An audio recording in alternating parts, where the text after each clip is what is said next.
Whiskey friends, far and wide, we are live. It is Tasty Tuesday, happy hour time. I'm Eric, your humble malt muser. How's it going, everybody? We got a fun show for happy hour lined up again tonight.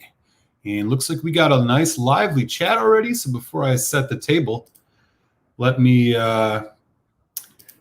catch up and see what everybody's talking about already. It looks like we got Here we go. What's happening, everybody? Daniel first in the house. Okay. What's up, man? East Texas. Just cracked some Pikesville. Okay. Can't go wrong with that pour. I used to think rye was inferior than bourbon. Yeah. I grew into rye too. Hey, there's Mr. French on his tail. Hey, 12 hours tonight? No, 2 hours. Yeah. Ooh la la. Yeah, I'll get into that in a little bit here. Michter's rye. Oh, and everybody's drinking rye tonight. I must not know what's going on. I screwed up. I didn't get the memo about the rye. He's asking what Michter's rye he has. Oh, they're talking about that toasted barrel. That's a hard one to get your hands on. Yeah, that's really allocated. Good stuff, though. Definitely good stuff. Right on, right on. Okay, what else we got going on here, folks? Peter White. What's going on in Ontario? I don't know if the Michter's barrel strength rye is underappreciated. Very desirable. Yeah, that's hard to get. It's a couple $100.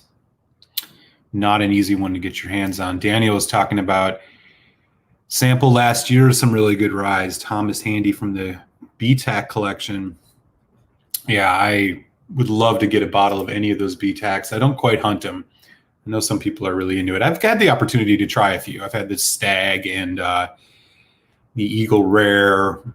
There was another one as well. I just can't remember the name of it. I think it was one of the ryes. There's a Sazerac rye and there's a Thomas Handy. I don't remember which one it was, though. But yeah, any of those are definitely good pours. Definitely good pours. Cool, cool. What else we got going on?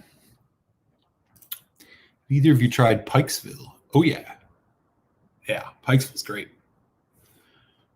Really good price, high quality stuff. I think it's like 55% ABV, something like that. That's one of the better kind of mid-shelf American ryes, in my opinion. Don't mind me. I got the have a little MLB, Major League Baseball playoffs on, so was watching a little bit of this Braves-Dodgers game. Not looking good for the Dodgers right now. So don't mind my periodic distractions on that. It's a tense inning right now. What else we got going on? Hey, Richie. Hey, gent to you, sir. Thanks for stopping by, man. How you been? Folks saying hi to Richie. Mike's in the house. What up, Mike? Good to see you. Glad you could swing by. We're going to get into some whiskey here pretty quick. Santa Cruzin. Hey. There's a face I haven't seen in a little bit, man. How are you? Thanks for dropping in, man. Hope all's well with you. It's a little early out in your area, that's for sure. There's NFL on most nights too. Yeah, they're definitely. Oh, wow. Dodgers just walked in a run, 5-0 Braves, and they're already up a game in the series. All right, Eric. Yeah, you too, buddy. Good to see you. Straz, how you doing? Thanks for swinging to the happy hour, man. Wild Turkey 101. Oh, interesting. Well, I'm actually drinking something from that family as well. All right, we're caught up in the chat. Let me set the table for you guys. So our friend Telex, the Whiskey Tech, he's got the night off tonight. He's not, so we won't be doing the Telex and Malt show at 9 as always. But next week we'll be back sampling some Tam Dew. We'll be doing a 10-year-old tasting of the 10-year-old and the 15. So while Telex is out this week, I'm going to go 2 hours tonight for the happy hour, so we can have a couple pours, chat whiskey, catch up, do all that fun stuff. So here's what I got lined up. In the first hour tonight, we are going to uncork and taste for the first time Glenmorangie, A Tale of Cake. This is a new, pretty limited edition release from Glenmorangie in Tokaja dessert wine cask finish, 46%er, incredibly funky packaging. A lot of talk about this one, so I'm excited to try it. I do like a lot of these private editions from Glenmorangie. So I'll sample, we'll crack this open and sample it at the bottom of the hour. And then the second hour, I got a couple samples here from our good friend, Patreon supporter, and friend of the show, Daniel, who is in the chat. I got a couple samples from him that I'm going to check out, including the Balcones Brujeria. I can't quite tell what that says. It's a single malt from that Texas distillery, 62%. A lot going on in that. We also have a Maker's Mark 2020 limited edition, 55.4%. So a nice wheated bourbon. Check that out too. Let me know if you guys have had any of these, and then we'll bring it home with something I've been looking forward to trying for quite some time. Kilkerran, 8 years old, cast strength, 56.2%. This will be a good one, man.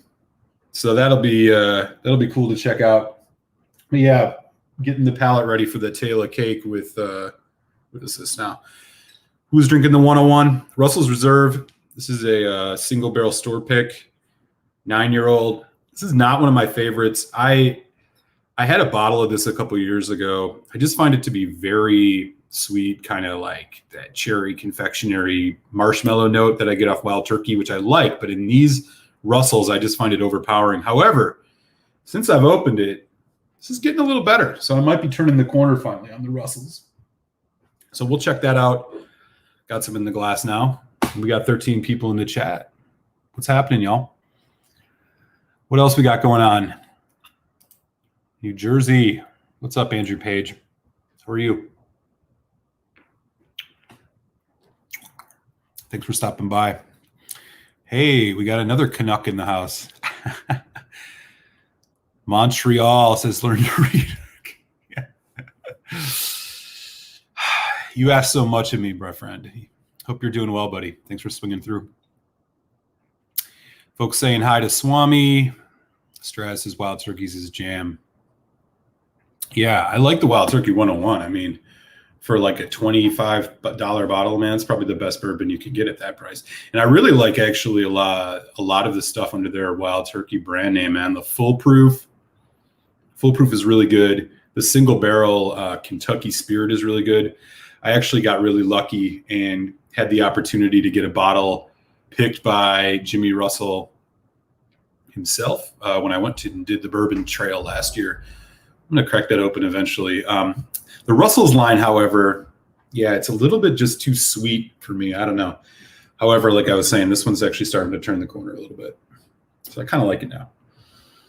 We'll see. I had to give it another try because, I mean, come on, it's a store pick, 9 years, 55% non-chill single barrel. Come on. It had been a couple of years since I had the original Russell single barrel. But yeah, I don't know if I wouldn't say it's one of my favorites, even though this one's turning the corner, but it ain't bad. Well, man, 6-0 Braves. The route is on. What else is going on? I'm here to enjoy Al Borland, new whiskey review channel since leaving Tool Time. Al Borland. I don't even know what that is. Trooper. What's up, Trooper? Good evening to you. In case you missed the news, Telex has got the night off, so you're going to have to deal with me for 2 hours. It'll be fun, though, I think. Not happy with Eric Gabrayson, though. What a plug of a player. I'm assuming you're talking about some NHL shit. I don't know much about that. Other than my Flyers made a heroic effort this year, only to get bounced horribly by the Islanders. That was brutal. What's going on, Andrew? Oh, he's put the kiddos down. Yeah. Oh, right on. I'll take it as a compliment, man. Is it the COVID hair? Probably. I'm just letting it roll, man. I haven't felt like I wanted to go into a salon anytime soon. I'll just let it grow until all is clear here in Philly. Lord knows when the hell that's going to be. Anyways, what's everybody sipping tonight? We got a couple boys already with some rye. I saw that. Who was it? Someone was drinking some Michter's. Man, I can never get my hands on the Michter's. You can't find that in Philly anywhere. Especially those like expensive. I mean, the ones that are like the top shelf, the 10-year-old rye, the barrel proof rye, those are all like, fuck, $300, $250. I ain't paying that much for it, but they are good. We got 13 folks in, right on. As I was mentioning, man, in about 15 minutes, we're going to crack open the Glenmo Tale of Cake. I don't know what to expect from this other than that's going to be sweet as hell. 46%. Should be decent. Any of you guys had this Tale of Cake yet? I got it upsold to me. It's just one of those deals, man. I went into a shop that I go to quite a bit in Jersey, and I was about to buy a Tomatin 15, some type of wine finish. I don't remember what it was. And they were like, hey, man, we got the Glenmorangie Tale of Cake, one bottle left. I was like, fuck. All right. Same way they got me with the Ardbeg Black. You know how it goes. Got to try shit when you can.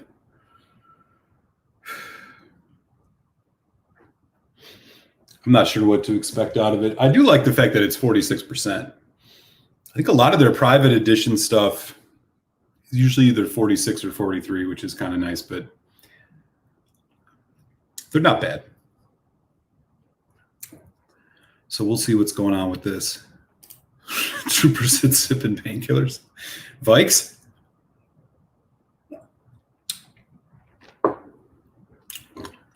I think I'm kind of jealous. I could use one. Yeah, all right. Folks saying hi to Santa Cruzin. Right on, right on. DH Silv too. What's up, man? I don't buy the Glenmos until they go on sale. Yeah. Most of these private edition, like the private editions they do every year, at least around my parts, are usually like pretty much stagnant in that $100 range. This one I got for $92. I don't know. Given that it's probably, I don't know how many bottles they're making of it, but it seemed reasonable for a special release from them. So we'll see. I don't really know what to expect, like I said, other than the obvious, which is that it's going to be sweet because it's got this dessert wine finish from like some Hungarian dessert wine or something. I don't know nothing about it, but Trevor says no kick. We'll see about that. Daniel, my local shop has the Glenmorangie Alta from last year. They won't put it on sale. I didn't have the Alta. The last one I had was the one from 2 years ago, which was the Spios. That was pretty damn good. Rare one, man. I mean, it's rare to find a lot of single malt scotches with rye finishes or rye maturation of any sense. I've seen that. There's that Glenallachie, like rye wood 9-year-old. There's that Chivas I was drinking last week, the Manchester United 13-year-old or whatever. So there's that one. And yeah. Always piques my curiosity when I can find them, though. So I rolled the dice with the Chivas. What's the Alta all about? I don't know how I missed that one. I'm assuming it's some kind of finish. I think that most of their stuff, they do their finishes pretty well. I think the only Glenmorangie I've had that was kind of a special release that's disappointed me so far, or at least wasn't amazing, was the Cadbull Estate 15-year-old, where they were kind of going with that whole local barley angle. I don't know. I thought it was pretty unremarkable. It was well made. I mean, it definitely had a really nice balance. It had a good finish, but it just wasn't all that interesting. I think the private editions are usually a little bit more kind of pushing the envelope, where they try all these different wine casks or sherry casks and stuff like that. So, hey, Gorman Nationalist, what's up, man? I saw you when we were streaming with Quig on, was that Friday? Saturday? I don't even remember now. Good to see you, man. Thanks for stopping by. Yeah, cheers. What you sipping on tonight? Alan, what's up, man? Not much, dude. We're gonna check out the tail of cake in a few minutes here. You had this one yet? I haven't seen you post a video of it. I'm not sure what to really expect about it. Aaron Hardiman, hey, what's up, man? Thanks for stopping by. Happy Tuesday. Surprisingly spicy, but it has the sweet to counter great mouthful feel of cake. Oh, good to know you've had it. Okay, right on. Yeah, I mean, I'll give them props. The packaging alone is pretty freaking extravagant. I kind of like it. It's way off the beaten path, what you expect from a Scotch whiskey. I don't know. We'll see what happens. Yeah, good to see you, Alan. Thanks for stopping by. Alta was the wild yeast strain. Okay, yeah. I like what they do with that stuff, man. I think that they put out some pretty interesting whiskeys. I mean, they're all kind of soft and palatable. You know, they're not big, bold flavors or anything. Maybe a couple exceptions. Even that rye, even the Spios, which I thought was really good. I mean, it had some fire to it, some serious spice, but it just didn't have, you know, I mean, it was like still, you could tell it was a Glenmorangie. It was still pretty like medium bodied, relatively light, but it did have that nice bit of spicy finish. I thought they did a pretty good job with that. Trooper said, what did you think of that Chivas? Oh yeah, the Chivas, where is that? Yeah, so I came across this a while back. It's a Chivas 13. It's apparently an American release only, and it's obviously a blended Scotch, but it's a Manchester United special release. Basically what they're trying to, I don't know. I mean, it was only in America, which I thought was curious. It's 40% and it's, quote, selectively finished in American rye casks. It was relatively cheap. It was like $40, you know. But when I saw the rye on it, I had to give it a try. It's an interesting marketing approach, given I would have assumed something that's heavily branded towards Manchester United would have been something that you could get at least in the UK as well, but I guess not. It's all right, man. I mean, it's still pretty light and pretty sweet. Like the rye spice that you would expect off of, you know, any rye whiskey for that matter. It's pretty tame and muted on this, but it's basically like a Chivas 12 with a little bit of pizzazz, I guess. So take that for what it's worth. Should you spend $40 on it? I don't know. I mean, it's a good starter. It's definitely better than the Chivas 12. I don't know if it's $20 better, but yeah. I don't know. I'm still working on it. I still got a pretty decent amount left, if I'm not mistaken. Let me take a look. They make this thing really hard to open. Yeah, I'm about halfway through it. 13 years. Yeah, so I don't know. If you see it around your parts, man, and you're into rye, why not? Take a flyer on it. What else we got going on? Oh, man, we got 18 folks in. What's up, everybody? Happy Tasty Tuesday. Heard mixed reactions on the tail of cake. Some like, some don't. Yeah. A lot of whiskeys are like that, my friend. Glenmorangie 10. Oh, the batch strength or the barrel strength 3. Man, I never. I still see the 1, but I haven't seen any of the newer batches of that anywhere around my parts. I only do proper whiskey. I'll leave the mad stuff to you. All right, man. You be the yin, I'll be the yang. We'll see how proper it is. I'm going to crack it open in about 10 minutes. So we'll see what's up. Hey, Christopher David, what's up? Saying hi to Dustin. How you doing, buddy? Been a little while. How are you? Thanks for swinging through. He's really digging the tail of cake. Curious, what did that cost you? I'm not sure what the price expectation is on this one. I assumed it was kind of like within range of all their other private editions, but I'd be curious what you ended up. That one cost you. Oh man, everybody's got a bunch of folks who's got the tail of cake. Okay.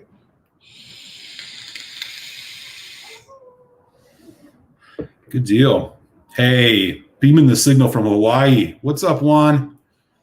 Happy Tasty Tuesday, man. Appreciate you stopping through. Still early your time. You take a half day, you got something to drink? Let me know. What else we got going on? Did you think of that single malts of Scotland, Ben Nevis 23 that you sampled with Telex a few weeks ago from Stephen C? Found a bottle and I'm thinking of pulling the trigger. Oh yeah, so Stephen Connor, yeah, he had sent us a bunch of blind samples. That was really good. I'll be honest, I don't quite remember all my notes from it, but it was impressive. I think of the three that he sent, the one that I liked the most was the second one, which was the Cavalan Vinho Barrique.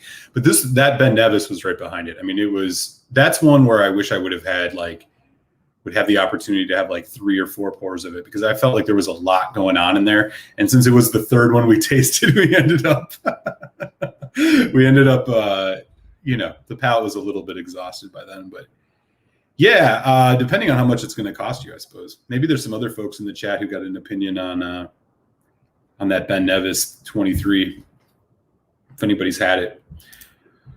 Hey, what's up, Welsh Toro? How's it going? Bunnahabhain 6 single barrel. Nice. Damn. Man, I'm jealous of that. Good to see you, buddy. Thanks for swinging through. Folks saying hi. Oh, Christopher David is in, wow, 80. Damn. That's a good price. Okay. So I probably punched a little bit too high on that, but yeah, this was like 93, 94, something like that, which I figured was probably about right given what I've seen from other Glenmorangie stuff. But cool, man. Yeah, I know, right? The Manchester United, the cake, all that crap. Yeah. Totally. All right. Hey, Gary's here too. He's got opinions on the Ben Nevis. Hasn't opened it yet. Crack it open, brother. Straz has got his eyes out. He's thinking about that bottle, so you should check it out. Yeah, good point. Sylv said, yeah, 10, 15 bucks is probably right. Although Maryland, though, I mean, Maryland compared to Pennsylvania, it's probably a little more apples to apples in terms of the tax regime, but who knows? I'm not, if it would have been like 120 or 110, I probably would have not felt as good about it. Silverlock, what's up? What's going on in Chicago? All right, let's not waste any more time. I'm going to put this in the glass. Here's one more look at the bottle. This is pretty ridiculous. There's a whole bunch of writing on the back.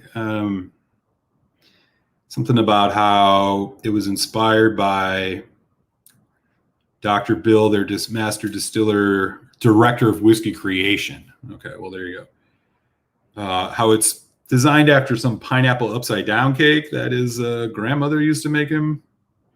Some tasting notes, 46%, and it's Tokia or Tokaja dessert wine casks, which is a dessert wine from Hungary.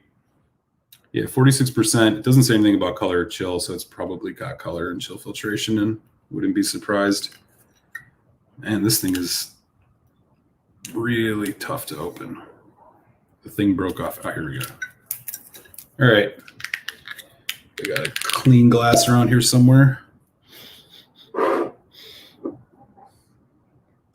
It's got that kind of sweet barley sugar or honey orange note that you get off a lot of Glenmorangie. You can tell right off that.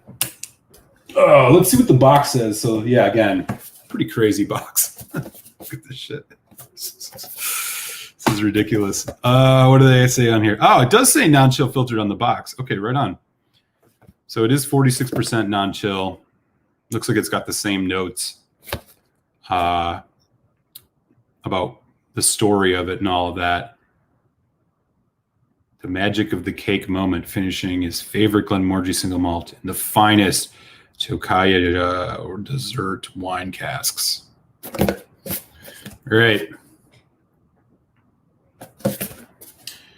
Tale of cake. So it's definitely got color in it, but that's what it's looking like.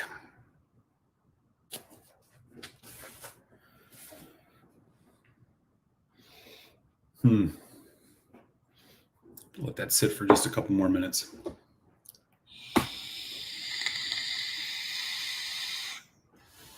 Folks saying hi to each other. Yeah, we got 20 folks in the house. Good to see everybody. You should store the cake back next to the yard bag warehouse. Yeah. So a few folks here have had the this taste of cake or tale of cake. Anybody else has, let me know.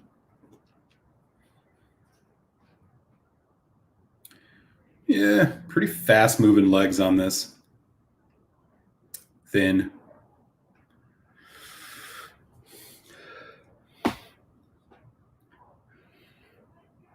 So the first thing you get on the nose of this is pretty conventional for anybody who's had any Glenmorangie stuff that's not really sherried. You got that honey, the kind of like dry honey note or whatever. Get some of that really nice barley sugar sweetness, the oranges, the citrus. There's a lot of spice behind it.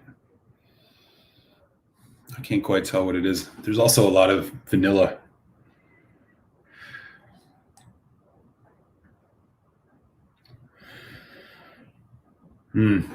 As it keeps going on, the citrus. There's that, have you ever had, what is that stuff called? Angel food cake? You know what angel food cake smells like? It's like really kind of, how would you describe it?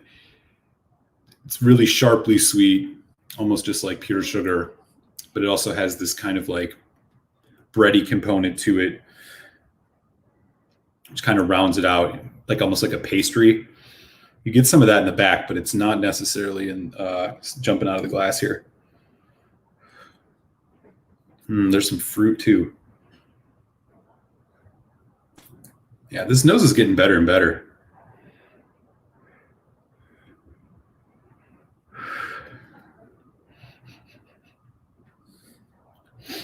Yeah. It almost does have this kind of like frosting element. Again, like a frosted pastry. But it's behind just the kind of standard Glenmorangie notes. Yeah, really sweet on the nose. I guess I'm not surprised. It's called a fucking tale of cake. What do you expect? Let's give it a taste. Cilantro, y'all. Happy Tasty Tuesday.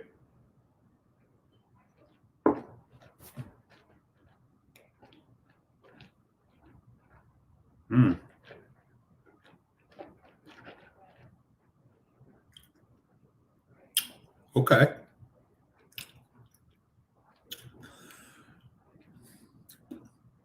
So it arrives really sharp and sweet. It's like citrus, sweet fruits, orange, peach, maybe even like cherry to a certain extent. You do, again, get that kind of classic Glenmorangie barley note, like just that sweet barley sugar. Then it gets spicy. Cinnamon, not like heavy like a bourbon. It's a lot cleaner than anything that I would have expected. Finish is relatively short, maybe like borderline medium, leaves you kind of mouth-watering. Yeah, it drops off pretty quick. You're kind of left with, again, just a little bit of a like confectionery, powdered sugar, pastry thing. There's a little bit of a bitter note, surprisingly. This is actually spicier and more bitter than I expected. I would have assumed this would have been more of a kind of really creamy, oily, sweet whiskey all the way through. It really does shift. It's got a bit more spice to it. The finish is by far, I think, the thing that's most lacking here on the first taste. It really drops off fast.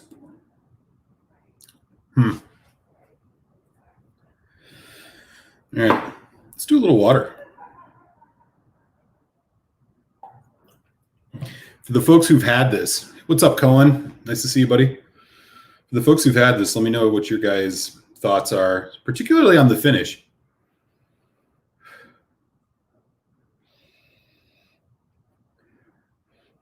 Yeah, with water, the nose even gets better. The nose has by far been the best part of this, which I guess isn't really saying a whole lot. Pastry, there's some kind of nuttiness to it that's starting to come through. I've never had this dessert wine that this is finished in, and it doesn't say how long it's finished in it. I'm not getting pineapple, really. Maybe a little bit. The citrus is there, but it's more oranges, like mandarin oranges.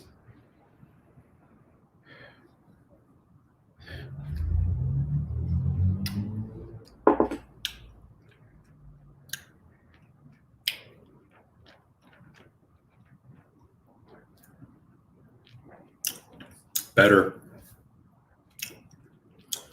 Dark chocolate on that as it develops too. There is honestly actually some oakiness to this. Another thing I wouldn't have necessarily expected. Like a dark roast black coffee. Finish again though is pretty short.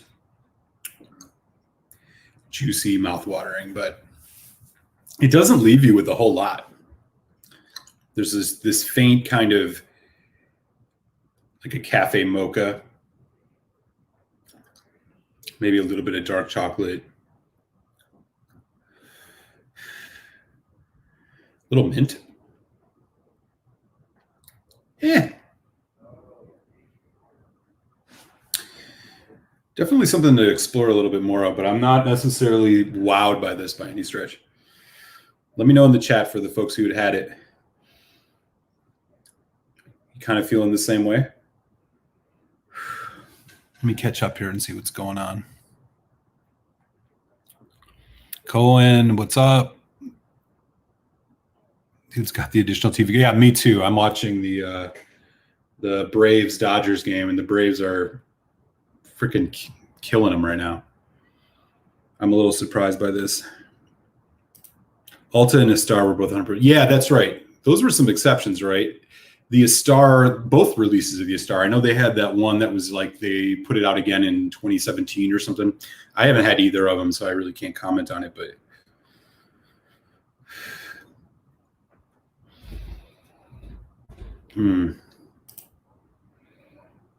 what's up, Lost Cause? What's happening in the bayou, man? You and your people all right? Hurricane Delta and all that? Hope you've stayed safe. You're probably a little bit east of where that hit the hardest, but Lake Charles and all that, that's a little bit of ways from where you're at, right? Hope you're doing well, man. What's up, Donner Pass? How are you? We're giving the Tale of Cake a trial around here. Glenmorangie. Helen says, Mom, you're just off to bed, fella. The cake's making me hungry, and it's 1:30. Cheers, man. Keep me posted about that stream. It was good hanging out with you the other night. Thanks for swinging by, Alan. Cheers.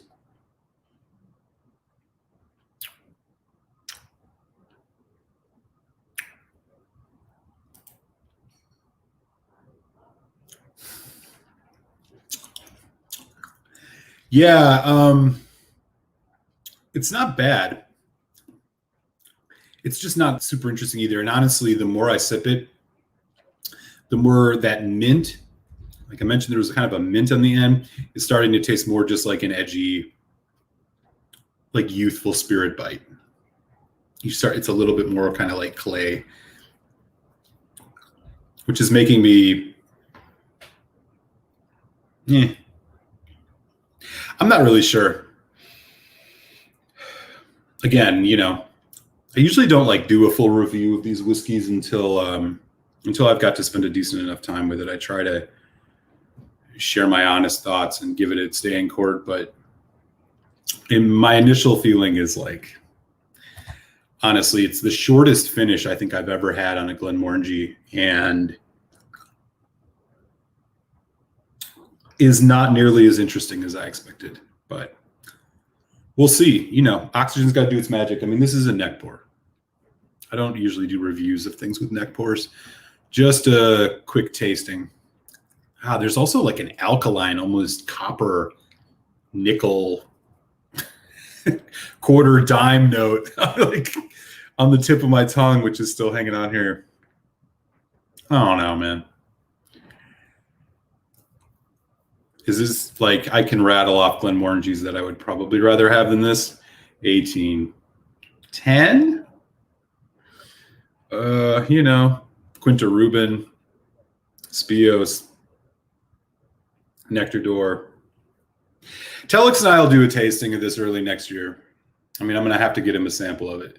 We're going to do a back-to-back Glenmo thing at some point in time, probably early 2021. So we'll see what he thinks. His palate can sometimes really pick up things that mine doesn't, and vice versa. But I guess if I would say one thing preliminarily, should you rush out and buy this and spend $100 on it? No.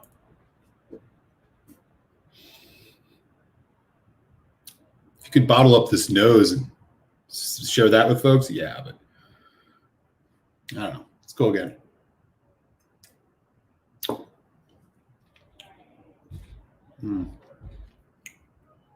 It really arrives nice. You get a little bit of a sharp citrus, but it's kind of creamy.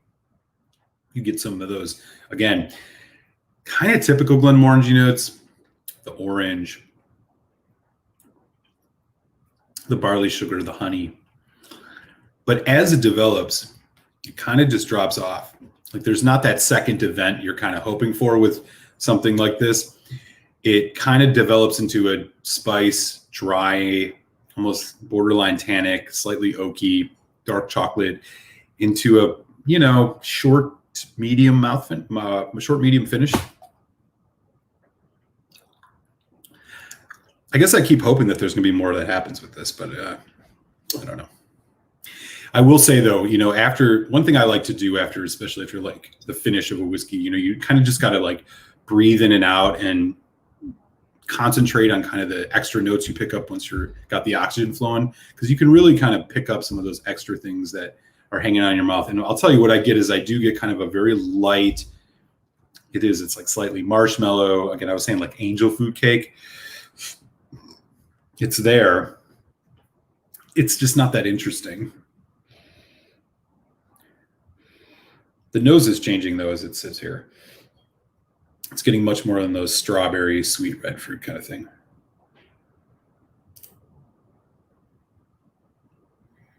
Yeah.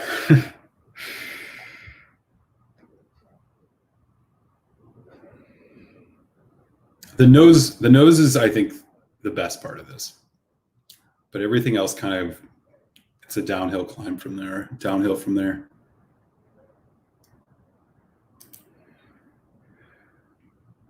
Yeah. Save your money. I'll let you know in like a month or two. if this thing opens up enough, you know.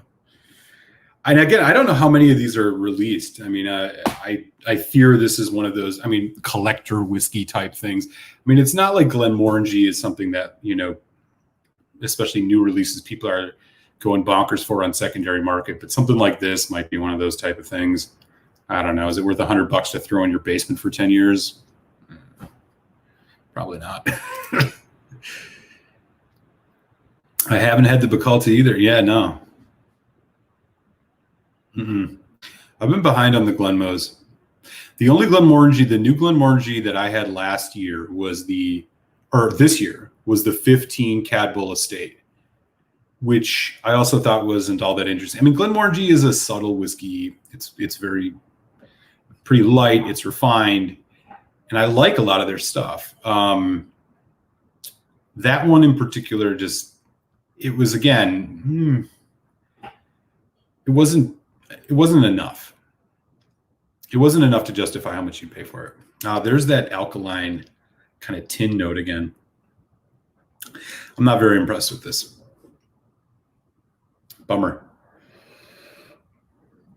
except the nose. So yeah, I haven't had the private edition of the Alta or whatever, or was it the Bacalta from last year? I haven't had that one. Andrew said, any idea of the cask ages? No, it's NAS. It just says Tokaja dessert wine cask finish, which is that Hungarian dessert wine, which again reminds me, like if I was going to compare this to a finish, or like a wine finish or a sherry finish that anybody's had, I think the closest thing it comes to is like a Marsala. But this particular, like, it doesn't have the oomph, the long finish that sometimes you get on a whiskey with the Marsala finish. It's just kind of short. Yeah, there's no age statement. As I said, it is 46% non-chill, which is good. But I'm assuming it's just a mix of their ex-bourbon. I mean, you do get, of course, some of those kind of like vanilla notes, the light caramel maybe, which is kind of characteristic of Glenmorangie. But yeah, I don't know. It's not good. It's not bad. It's kind of one of those right in the middles. So here's what the tasting notes say now that I've had it. This liquid is a rich copper. Well, yeah, it is because there's E150A in it. But the taste is pure Technicolor. Luscious, sweet, and complex with multi-layered bursts of honey, white chocolate, and fruits with a lilting hint of mint. Okay, so they do recognize the mint. As you might expect, it tastes incredible when enjoyed with actual cake. Oh, shit. So you're so are they're trying to say that you should drink this with cake? It's not supposed to taste like cake? It does say it's reminiscent of cake. All right, Glenmorangie, what are you guys trying to say? Did they put a little booklet in here? What am I supposed to do? Go to the grocery store and buy a fucking sheet cake? All right. Yeah, so that's what's up, man. I don't get the white chocolate. It's more milk chocolate. I do get the mint on the end, but it's almost, it might be a clever way of saying this is a youthful whiskey. Nose is delicious, though.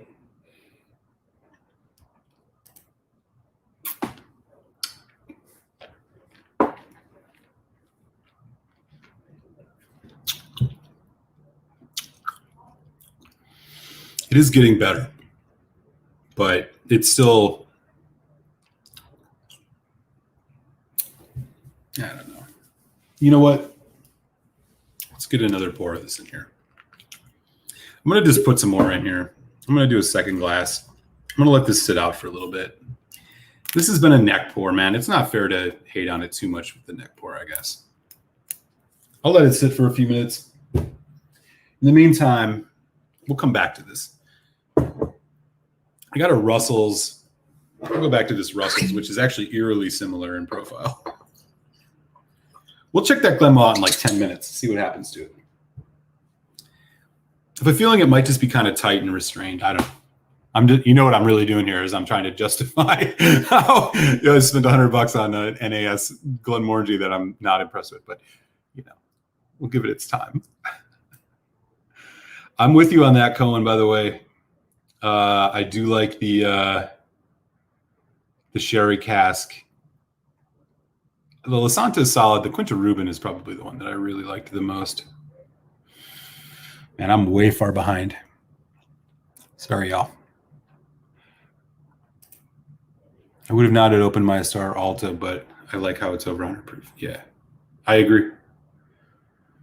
I like Glenmorangie stuff. I'm not sneezing at Glenmorangie. It's a nice change of pace. It's just like they don't have a ton of bold flavor rates, which is, again, kind of nice. It's subtler. It's more refined. Obviously, because of the stills that they use as part of that. 49ers fan. Richie, are you out in the Bay?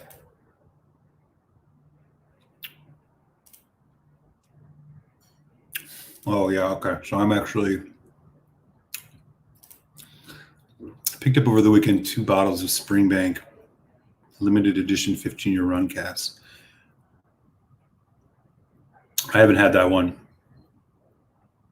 That's another thing where I've honestly just not been. I'm trying to think of the rum finished whiskeys I've had. Pike Creek, which I thought was actually pretty good. The Ardbeg, what is that one?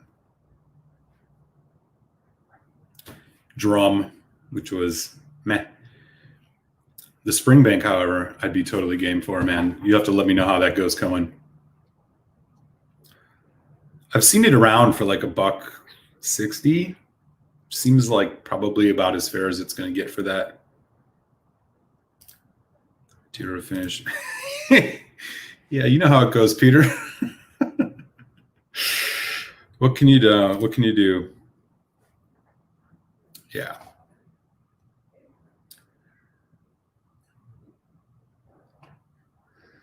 At Malmuser, Eric. Oh, yo, shit, man, I'm way behind. I'm sorry. Oh, you're talking about the Tail of Cake, 100,000 bottles? Okay. Yeah, then I wouldn't even if you're one of those people that stashes stuff, probably not even worth doing there. That makes sense. I mean, I get the price. I'm sure it's not cheap to do finishes like this. I don't know. Again, this is a wine that I'm not familiar with, so I really can't say anything about it.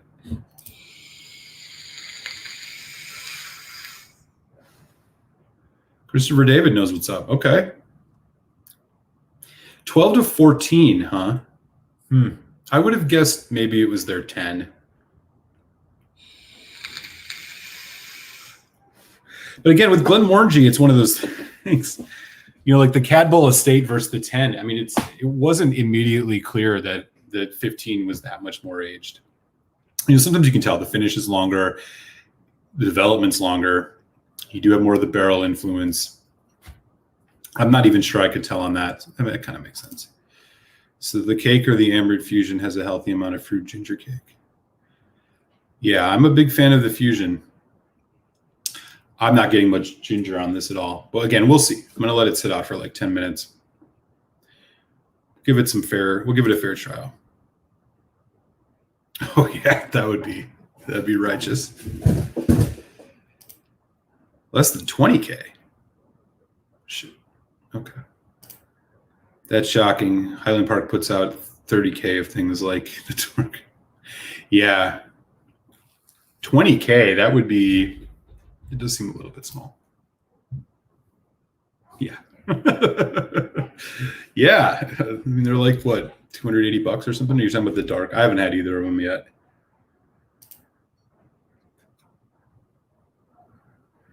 Yeah. That makes sense. I mean, look, whether it's the cost associated with production or just the fucking tariffs or the, just inflation, how much costs going up. I'm not surprised this is in that $100 range. Like, what else would it be? They're not going to sell it for 60. They know they can fetch the price. But I'm not saying that they put out something that is, clearly just like some money grab. Not yet, anyways. We'll see. Folks chatting about the wine casks. Batch 1 Dovetail over the weekend for $69. Oh, that's the barrel stuff? Mm-hmm. I haven't had that. I do, however, have a really great bottle of barrel 13-year-old Canadian rye at barrel strength, and it's like, I think it's 62%. They've also put out some good bourbon batches, but I have not had the Dovetail. I'd love to hear a little bit more about it, though, because I might actually not know enough about the Dovetail. Andrew Page, you've got lots of cake. Yeah, man. Your sample box is supposed to arrive tomorrow. Maybe you can just send another one. Maybe I just need a big slice of chocolate cake.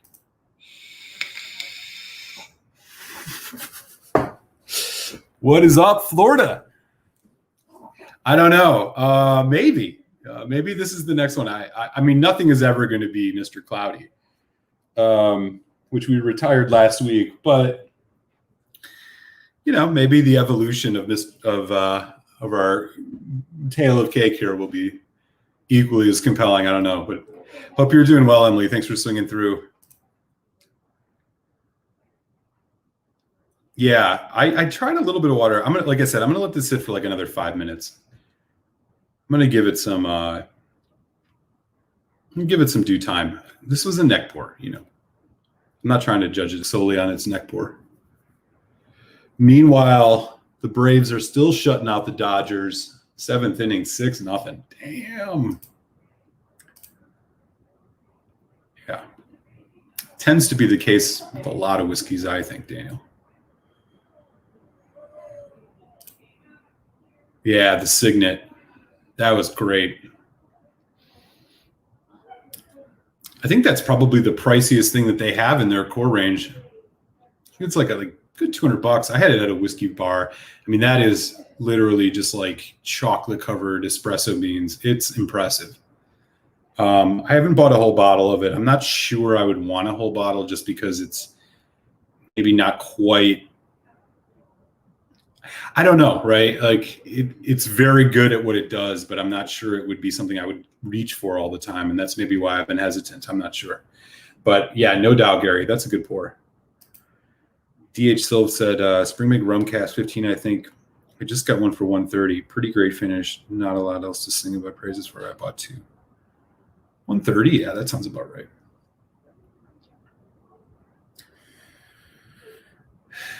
You find that locally, or did you have to go outside on the internet? Just curious. Like I said, I've seen it like once or twice in South Jersey, where I usually go hunting if I can't find stuff at the government stores in PA. That is definitely something that will not be at the government store.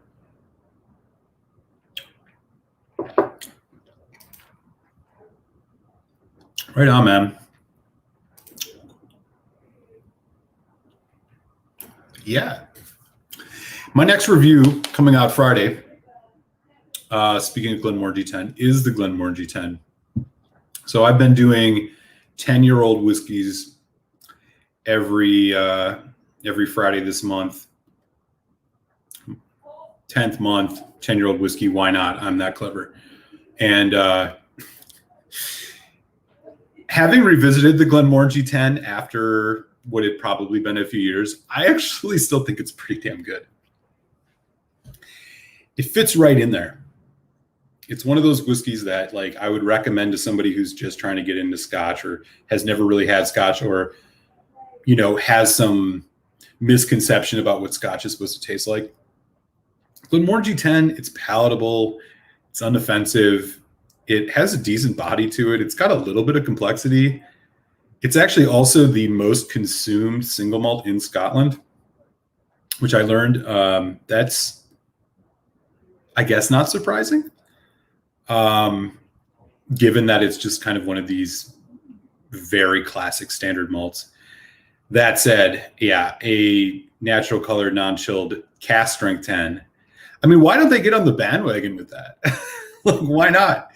Maybe they're too caught up in their marketing, but like, I mean, all of these special releases they do every year. I mean, like Lefroy, for example, when they do their cartridges, I mean, what if we had 2 or 3 cartridge releases, which have basically just been cask strength versions of some of their standard core range stuff? There was that quarter cask strength, which was awesome.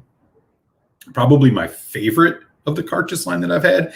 And then they did the one last year, the triple wood.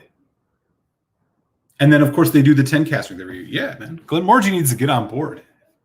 The brand ambassador for Glenmorangie's in here, man. No. Little birdie in your ear. What else is going on? Let's see. Oh, yeah, we got that already. Folks saying hi to Santa Cruzin.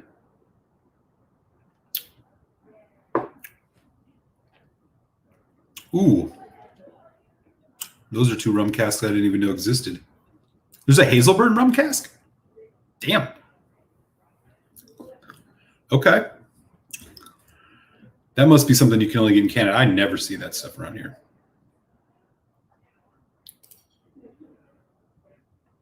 Yeah, I love me some Glendale liquor, man. They'll sneak stuff into PA for me. DH Silv 2 says, I was a judge on a whiskey tasting panel over the weekend. 35 whiskeys in about 6 hours. There was a stretch of Glengoyne and Glenmorangie bottles, about 9-10 in a row. Damn, that's awesome, man. What an experience that must have been. Hey, speaking of DH, you're going to be happy to hear this. So this must have been about 6 months ago. We were on a chat with Telex. And I think you and I were talking about Glengoyne 25. So I ended up getting a bottle of it just like maybe about 5 or 6 months ago. And I had a little celebration on Sunday. I finally paid off my student loans, which was awesome. And I was saving that bottle for that occasion. I opened it, and your hype about it was as advertised. That is amazing whiskey. So thank you again for that reference and that vote of confidence in spending the money on it. It's been well worth it. I'm looking forward to how it opens up. But I'd love to hear more about this tasting. Which Glenmoes and Glengoynes did you get to taste? That's super cool, man. By the end, I assume they were just giving us the same whiskey. Yeah, that's good. Santa Cruz said, is the Dovetail a bourbon or a whiskey? I take it it's from barrel. Yeah, it's from barrel. It's bourbon, if I'm not mistaken. Cohen's a big fan of the Dovetails. Yeah, what's the deal with Dovetail? I'll be honest, I don't quite know.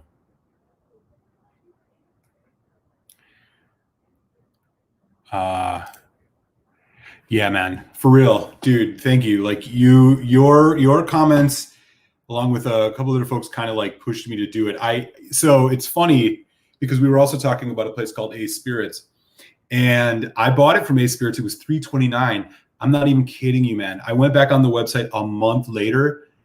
It was $4.39 or $4.29. It went up $100. So I got it just under the radar. Man, it's stellar. Thank you again for the vote of confidence.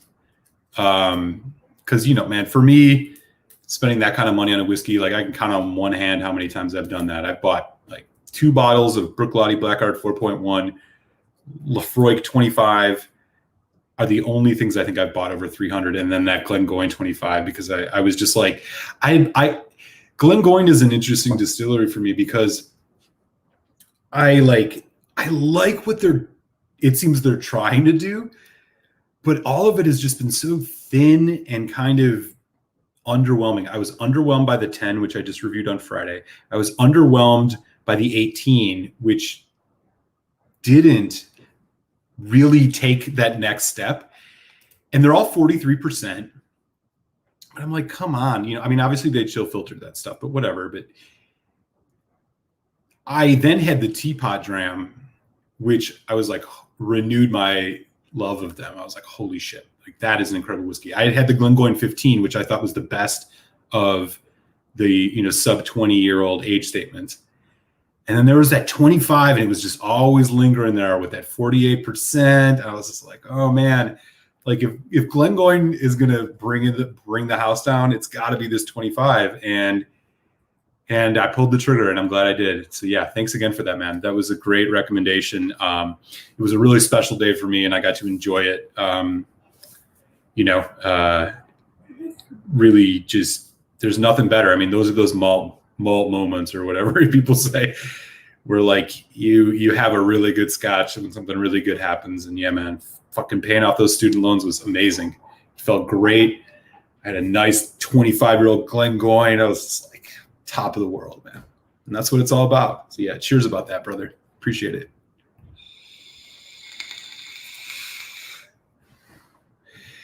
Yeah, you got to go overseas for that one, my friend. Unfortunately, I have the batch 7, which I never had the earlier ones, but it's incredible.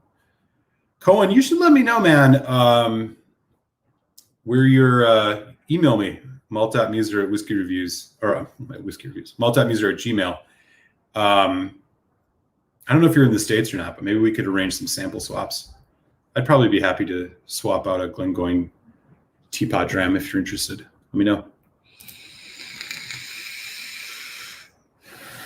Yeah, exactly, Andrew Page. So I saw the same thing, man. I saw that 21, and I was like, it was It was the exact logic. I had the 18 and I was pretty bummed out about the 18.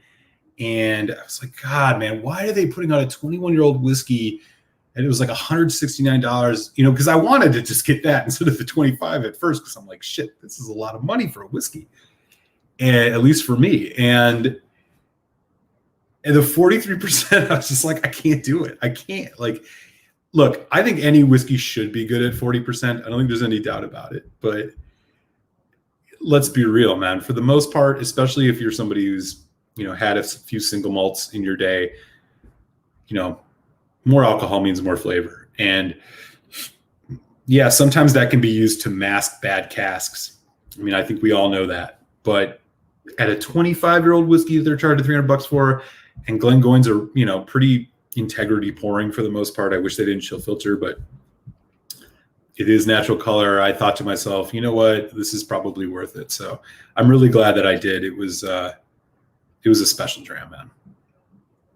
It'll be memorable. I'm going to remember that for quite some time. So yeah, I don't know. I've just been kind of against, I just bypassed that 21 because I can't do it, man. I don't know. $165 at this juncture in my journey, spending that for a 43, like I don't know, man. It seems risky. Yeah, Gary's had it. Right on, Gary. Yeah, that's a really good pour, man.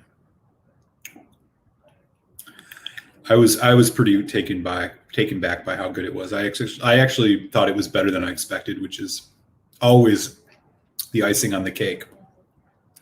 Speaking of cake,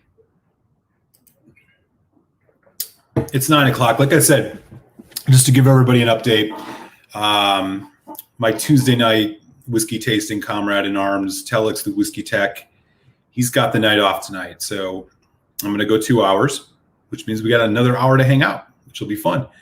I've tasted the Glenmorangie Taylor cake, and we're about to jump into the second tasting. I've had this sitting open for about 15 minutes now. After that, good friend of the show, Daniel, was so generous as to send me some samples. He's also a Patreon supporter of the show, which of course I totally appreciate. If anybody is interested in chipping in, even like for less than $1 or $1 a month, you can support the show. The link is in the chat. Feel free to throw any support my way if you can. That's super generous of everybody who's done that already. So appreciate all of you no matter what. But he has sent me 3 samples, and I'm going to have to make some choices here. But here's what we got. We got the Balcones Brujeria single malt. This is the Texas whiskey, 62.9% ABV, which I'm really looking forward to trying. Maker's Mark. It's a 2020 limited edition. This is like a wheated bourbon, 55.4%. So I'm interested to see what comes of this one. And we have a whiskey that has eluded me for both just finding other things and then also just not being able to find it at all. Kilkerran, which is from the Glengyle Distillery, which is one of the 3 in Campbelltown. This is an 8-year-old cask strength, 56.2. So I'll probably bring down the house with this. This should be a lot of fun. So hope you all can hang out for the second hour, man. We got 20 folks in the chat, which is so much fun, man. Thank you guys all for swinging by. Good to hang out on a Tasty Tuesday. Telex and I will be, Telex will be back next week. We'll be back to the regular show. We're going to do a tasting of Tamdu 10 and Tamdu 15. So hope you guys can all join for that. But in the meantime, we got another hour to hang out, maybe longer. We'll see. So we're back to the cake. Taylor cake. For you who were here in the first hour, it wasn't all that impressive. Glenmorangie, 46% non-chill filtered. Tokaja, I don't know how to pronounce it. Hungarian dessert, wine cask finish, NAS, color added. We're past the neck pour. I've had this sitting out for 15 minutes. Let's see what's happened. Again, just for everybody, this is about a $90 bottle, and exclusivity is ranging from We're not quite sure. Okay, so 15 minutes of oxygen has turned this nose into an even more wonderful experience. As I was saying earlier, the nose on this is just delectable, and it's totally even better now.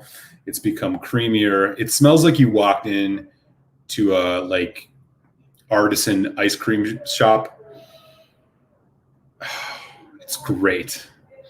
There's that just overwhelming vanilla powdered sugar, cakey confectionery note.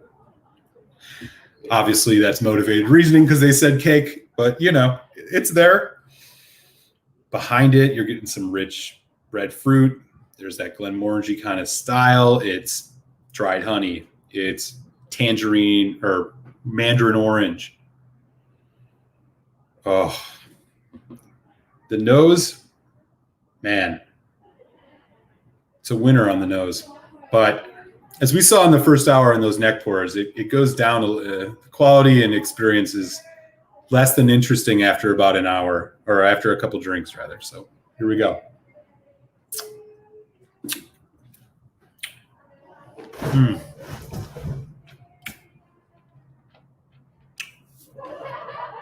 Rich,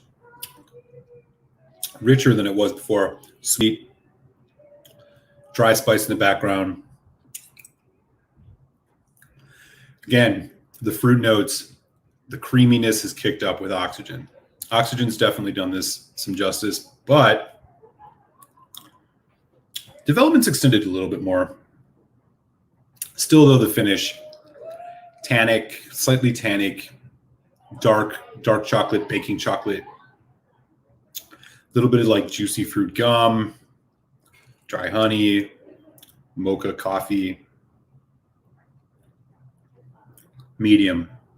I think the finish has gotten a little bit better. We're closer to the medium range. I'm going to put water on it, though. We got to see what happens.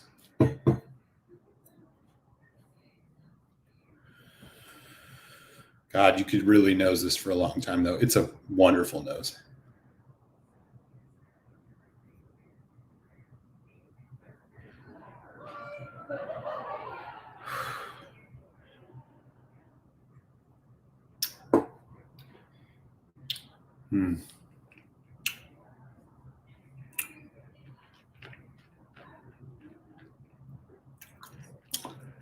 Okay, it's better.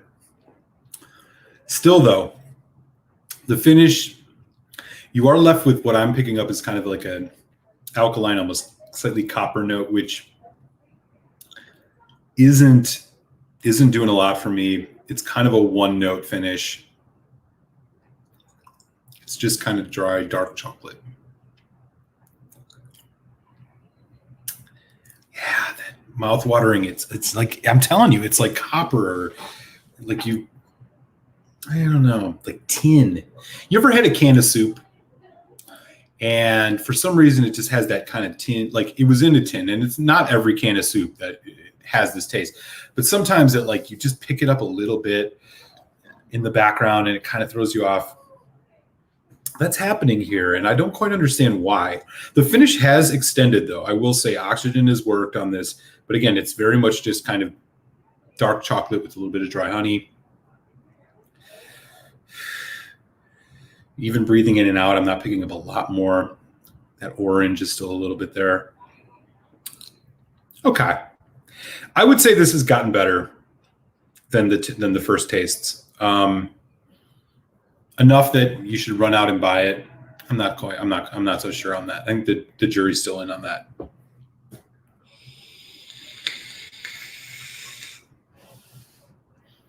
I'm not disappointed, but I'm not wowed, which is probably the worst place to be if you think about it.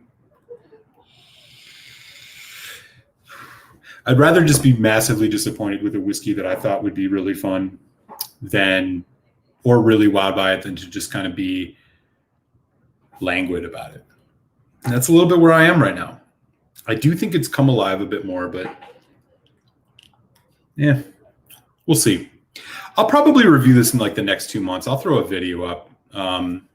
Y'all can check that out when I kind of like get my bearings on it. Like I said, I don't really like to review whiskeys right when I open them. Not that I think I have some amazing palate, but like I like to try to figure it out as much as I can and think on it before I start spewing bullshit. So I'd say tentatively right now, is this a whiskey you need to run out and buy? No. So that's about where I'm at. I'm going to finish this off, and then we're going to get into some of these sample tastings. I might have time for 2 of them. I don't know if I can get to all 3, but we'll see. And we still got 18 folks in the chat, man. Thank you all for swinging by for Tasty Tuesday. I see some new friends. I see some of my Tuesday comrades. This is great. Donner Pass. Glengoyne is a love-hate for me, too. I have to get the 25 to get past the 43. The Legacy 48 for not as much money. Have a sample of the Teapot 7, and it's great, but hard to get. Yeah. The Teapot, right. I mean, that's the thing. Like, you can't get the Teapot in the States. I haven't had that Legacy, which is that NAS one, the Chapter 1 or whatever. I haven't had that, but I kind of agree with you, man. I think you hit the nail on the head. It is love-hate. Because part of you thinks, like, if you compare it to another sherry, like a sherry bomb, right? I mean, Glengoyne is sherry. It's a little sherry. But compare it to Glendronach 18 Allardyce. I mean, the difference between the 18s Allardyce and the 18 Glengoyne is like a mile. I mean, so you can't help but be like pretty overwhelmed or underwhelmed by the thinness, the kind of subtleness of it. It just doesn't register. And again, it's 3% less ABV, which makes a big difference, I think.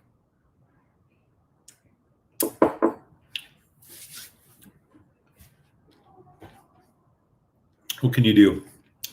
Pilgrim's in the house? Excuse me. What's up, man? Always good to see you, my friend. I know I've said this ad nauseum, but we need to connect. Maybe I'll connect with you on Instagram.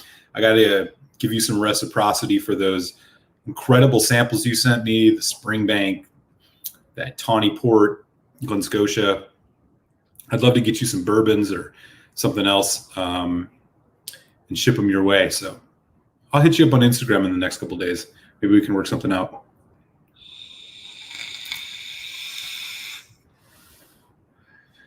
Yeah. Me too, man. I mean, I would just love to. I mean, Springbank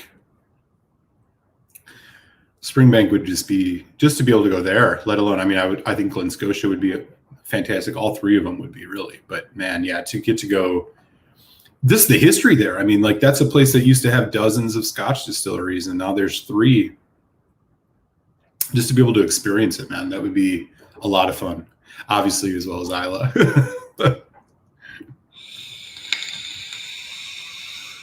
All right. Folks saying hi to Pilgrim. Yeah. And if you guys aren't subscribed to him, man, take a second, open up another browser tab, subscribe to Whiskey Pilgrim, man. He's a legit dude. He does great whiskey reviews. He's also into metal. If you're into that, you get a twofer. Check that out. It's going to be good seeing the Braves back. I think that's where we're heading. I mean, they are absolutely killing the Dodgers. The Braves haven't given up a run in 70 innings. In the playoffs. Are you kidding me? They're absolutely dominating the Dodgers, who have the biggest payroll in baseball. I got the game on right now. It's 7-0 Braves. Bottom of the 7th. Dodgers are up. Although they do have 2 on with nobody out. I mean, if the Dodgers are going to make a move, this is the time. But the Dodgers have looked just like the shell of themselves. My best friend, one of my best friends, I should say, lives out in LA. He's a huge Dodgers fan. I can't help but, big strikeout. I can't help but want to see him disappointed. I'm a Brewers fan, so, you know, the Dodgers bounced us. What can I say?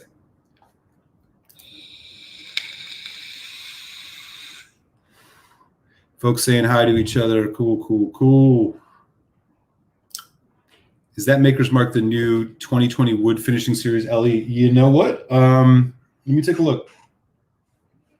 Daniel sent this to me, and again, he's a patron supporter. I totally appreciate his generosity here. This is Maker's Mark. It says 2020 limited edition ED And I'm assuming this is the barrel SE4 PR5, 55.4%. Daniel, if you're still in the chat, maybe you can let Cohen know a little bit more about this. But I'm going to assume so. I don't know what I haven't followed Maker's Mark stuff, so I don't know what their limited editions are. Santa Cruz and says, "Oh yeah." DH Silv 2 at Malt Muser. So on the topic of expensive bottle, the weekend Mike bought a Lag 25 and Kalila 30s, and I got 3 nice bottles, but nothing like that. We'd mix up our credit cards. Yeah. Yeah. By the way, if any of you are not subscribed to Mike's Whiskey Reviews, you should check it out. I'm sure some of you caught it. We did a show, Mike and I, a little like Lafroig Fest, where we tasted a bunch of Lafroigs earlier this year. I think I called it Lafroig Test 2020. You can check it out. But DH Silv 2 actually periodically is on there to taste whiskeys with him. So you can catch him on camera sharing his notes. They recently did a Lafroig quarter cast strength Carchis release, which is like my favorite Carchis, and they were both pretty big fans of it. So yeah, check out Mike's Whiskey Reviews if you guys haven't, and throw some love his way. He's a good guy, and so is Dustin. Yeah. Oh man, I love the Glenmorangie 18, man. I don't know. I think there's a lot of hate on the Glenmorangie 18 for some reason. I thought it was really good. It's been probably 2 years, but I'd love to try it again.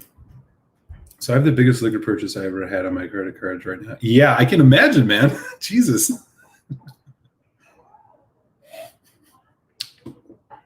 I noticed how you said credit cards. It sounds like you're diversifying that a little bit. I get it, man. Enjoy those pours, man. And if you do any of those with Mike, do let us know, because I would love to drive traffic to check those out, because you guys have really amazing palates. I've learned so much from both of you, watching you guys do reviews, talking about whiskey. So yeah, if you're doing any of those tastings with him, let folks know. And like I said, everybody should take a second, subscribe to Mike's Whiskey Reviews, man. Good people. I picked up the Tambu 15 for the show. I was looking forward to drinking it tonight, but now I have some time to try out the 10. Yeah, there you go. Man, I'll tell you, the Tambu 10, so it's going to be part of my October 10-year-old release, or 10-year-old whiskey reviews. The Tambu 10 is fire, man. That is a good whiskey. I'm really excited to try the 15 based on the 10, because the 10, I think, punches above its weight big time. It's one of those distilleries that flies a bit under the radar, but I'm telling you, man, that 10, one of the better 10-year-old single malts I've had. It's all sherry, so it's definitely a sherry bomb, but a lot going on, really long finish, just delicious across the board. Yeah, if folks haven't had the Tamdu 10, it's a little bit more than your average 10-year-old. It's probably more in the like 55 range, but it's way better. I think it's better than the Glendronach 12. When we're thinking, I think it's better than the Glenfarclas 12. I think it's better than, well, definitely better than Dalmore 12. Tamdu 10, man, keep your eyes out for it if you like a good young sherry bomb, man. It's good. So yeah, Andrew, hope you can sit on it, or crack it open. Taste it. We'll definitely be chatting about it next week, my friend. What else we got going on?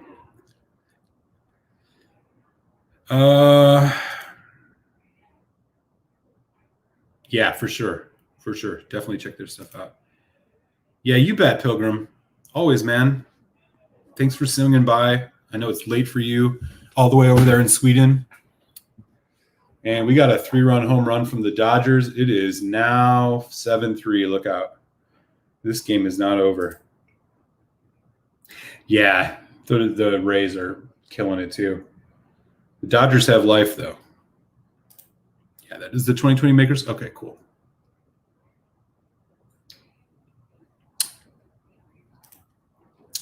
We've got a Lagavulin 24, 1990. 2015 release coming to the Lag 25, and the Kalila 30 are like, cool. Yeah. Like I said, guys, if you haven't yet, take a second, give us up to Mike's Whiskey Reviews. DH Silv 2 is on there periodically, but Mike is just like straight up cool. And if you haven't seen it, go check out the Lagavulin tasting. We tasted a whole bunch of Lagavulins on like a 3-hour stream. This must have been a couple, 6-8 months ago, right before COVID. Mike's good people. Check it out. What else we got going on here? And I am way behind. I'm sorry, y'all. This isn't always easy. Yeah, Donner Pass, dude. I saw Food Quig's review of that Redbreast 15 had me thinking, because I kind of skipped that one. Redbreast 12 Cask Strength was my whiskey of the year 2018, and I still think to this day is one of the best whiskeys I've ever had. I've also had another release of it because they do it in batches. It was delicious. I have the 21, which I'm going to open soon. But man, the Redbreast 15 was just kind of like, I went from the 21 or the 12 to the 12 Cask Strength. The regular 12 is also really good. And had bought the 21.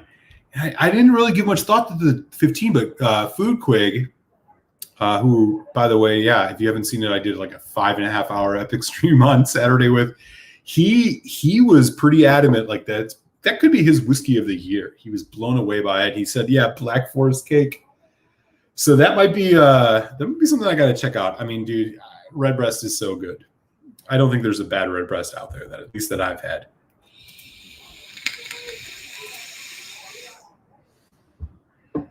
Oh, wow. Okay. That's awesome. All right, y'all. TH Silves a few months away, $1,000 bottle of bourbon. Wow. Yeah, well, yeah, definitely. Okay, y'all. So I got these 3 samples, and again, friend of the show, patron supporter, Daniel, thank you so much for sending me these. I think the first one I'm going to do here, I think I probably got time for 2. I'm going to do this. I'm going to do this Maker's Mark because I've seen some chatter about it. So Maker's Mark bourbon, wheated bourbon. So it's not a spicy one. And this is a limited edition 2020, 55.4%. I'm going to get some of this in the glass here. Let me know if you've in the chat if you've had this. Obviously, Daniel probably has. But I think after this, I'm going to go to the Kilkerran. We'll see. Maybe we'll save the Balcones for next week. Oh, yeah. Wheated bourbon for sure. It's rich but gentle. It doesn't have that kind of spiciness that rye mash bills has. It's much creamier, much more subtle, but rich and powerful at that 55%. Tell me a little bit about this, man. Can you throw in the chat just like a quick describer of this? I don't know much about this Maker's Mark. There's a malted milk ball note for sure going on in here, though.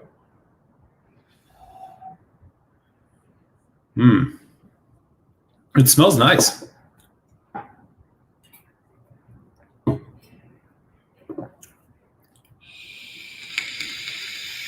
Take care, Pilgrim. Thanks for stopping in, brother.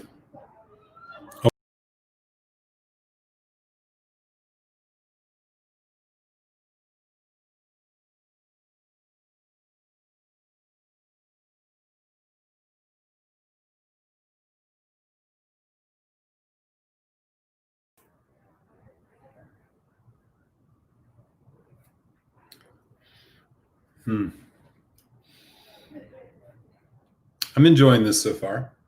It's very sweet. The barrel char influence is definitely there. There's also this, again, the wheat note. Like, I don't know how to describe the wheat note. It's just there. It's sort of bready. It's like shortbread. It's got a sweetness to it. It's almost like maybe a short cookie is a good way to describe it. But there's some serious barrel influence going on in this, which I have to say is pretty enjoyable. I'm not usually a fan, really, of wheated whiskey. I think the rye brings a lot of interesting complexity to bourbon that otherwise is kind of lost on the wheated stuff. But this, the sweetness, the high ABV, I'm enjoying it. Daniel, if you're still around, man, do share just like a quick overview of this. I'd love folks to know a little bit more about it. I can also look it up. I wonder if they added staves. So Maker's Mark is interesting in that they sometimes put different staves in their barrels to try to impart different flavors. Part of their barrel pick series does that, like where you can kind of like pick a couple that have, you know, 1 of 5 different staves or 3 of 5 different staves in it to try to get some other flavors in it. I think there's a French oak one. I wonder if the French oak is in this. I kind of feel like it might be because it's got some of this kind of spicy but custardy note going on. Yeah, I'm going to look it up real quick. But Daniel, if you have it, oh, here he's got the notes. Here we go. Staves that are used. It's designed around caramel vanilla. I'm trying to remember. Okay, yeah. Well, that makes sense. I mean, caramel vanilla is definitely. Ben Demon. Oh, we're doing this is Maker's Mark, wheated bourbon. It's a 2020 limited edition, 55.4%. We're checking this out right now.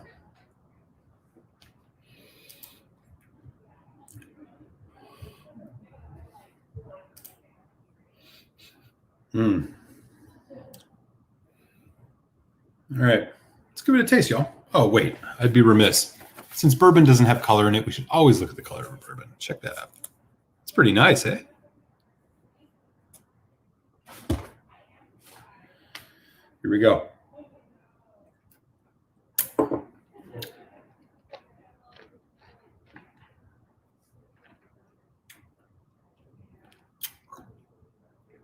Sweet, sweet, sweet. Oh,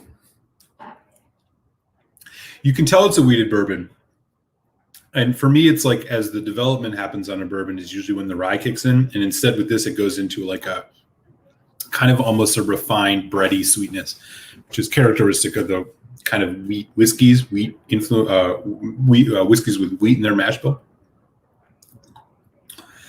A lot of caramel, a lot of vanilla, a lot of like Werther's original candy, almost butterscotch.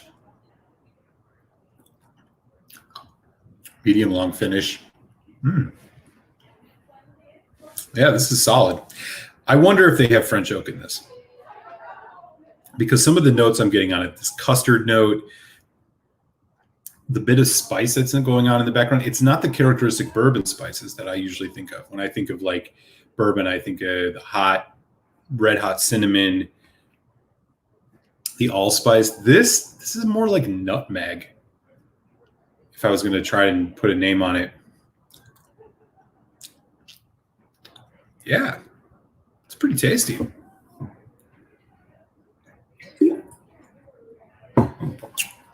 Jack, what's up, man? Hey, happy Tuesday. Glad to have you here on a Tasty Tuesday. Any age statement on that Makers? Not that I'm aware of. Daniel is the nympho for info when it comes to this, so you let him know. I was right. French oak. Okay, I thought so. I was picking it up a little bit. I'm glad to know that I was right because I was going to be really curious otherwise. Yeah. Okay. Cool to know, man. Cool to know. Yeah, so I'm not sure if there's an age statement. I don't think so. You didn't write it on here if there is. I don't think there's age statements on any Maker's Mark. But, you know, because of the climate and the way that influences atmospheric pressure, like, you know, younger bourbon is more, quote, matured than younger Scotch. You know, it's not apples to apples. I'm not minding this, though. Thank you for sending me this, Daniel. As somebody that's not a, you know, I don't run around chasing Weller or Larceny. I'm not a huge wheated fan. This one, I feel like, I think the ABV is really helping this out the most, at least in terms of my own palate. Because what I really like about, I like spicier bourbons, but I feel like it's compensated for by the ABV on this. So it's quite enjoyable.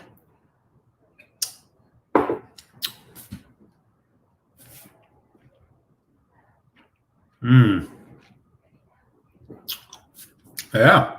Ooh, it's a little hot. I'll put a little water on it. That's good, though. Yeah. Right on. Thank you for that. So, yeah, Jack, I'm not sure.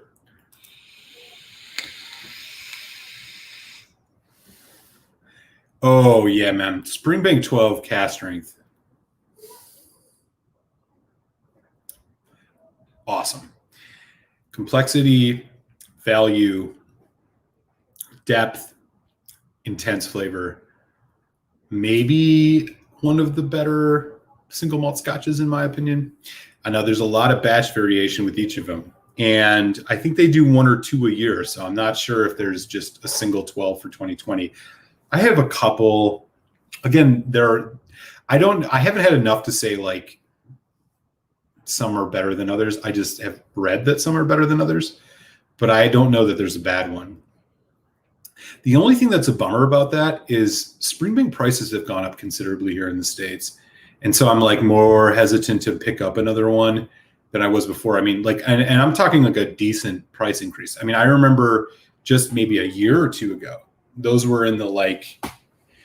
more in the 95 to 100, maybe 105 range. Now I see them more like 130. So, I mean, is it still worth it?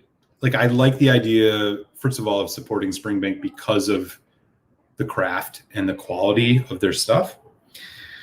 But their prices have just gotten really expensive. I mean, the Springbank 15, which is something I'm going to have a review of relatively soon, which I absolutely love, has went from like around $100 to $150. The Springbank 10, their entry range, which is not sherry at all, like the 15, it's all ex-bourbon, has went from like $70 to almost $95. I mean, that's a lot of money for one of those whiskeys, especially when you think about other things you can get at the price point. So look, if you see a Springbank 12 still in that like hovering in the low 100 range, man, buy it with no hesitation. It's rich, it's complex. You're going to get a lot out of it, even if it's no matter what the batch is. But, in that 130 range, it does make you think twice.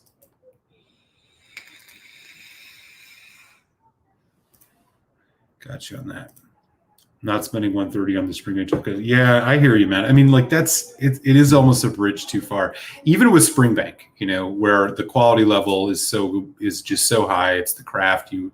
At least me personally, I like the idea of being able to support a distillery that does things the way Springbank does. But I don't know if it's the tariffs or just market forces. But man, I mean, seeing that now for like $130, I'm just like, damn, I don't know if I can pull that off. Springbank, one of them, it might have been the 57.1 was my number 2 whiskey last year. I have a top 5 whiskeys I tasted in 2019 video. You can go check that out if you're interested. I did share some notes on it. I think I reviewed it last year too. I want to say it was that one. What else we got going on? Same here. No, yeah, totally, man. Yeah. The shop that I usually go to, they've had one sitting on the shelf that I've wanted to buy. And I go in and I end up walking out with something else because I'm like, oh, it'll be there. And then I go back and it was like, price went up $30. I was like, damn, it's just brutal.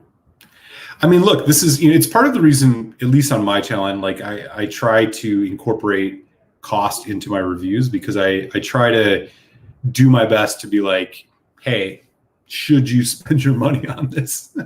And some folks don't incorporate cost. Telex, for example, we go back and forth on this all the time.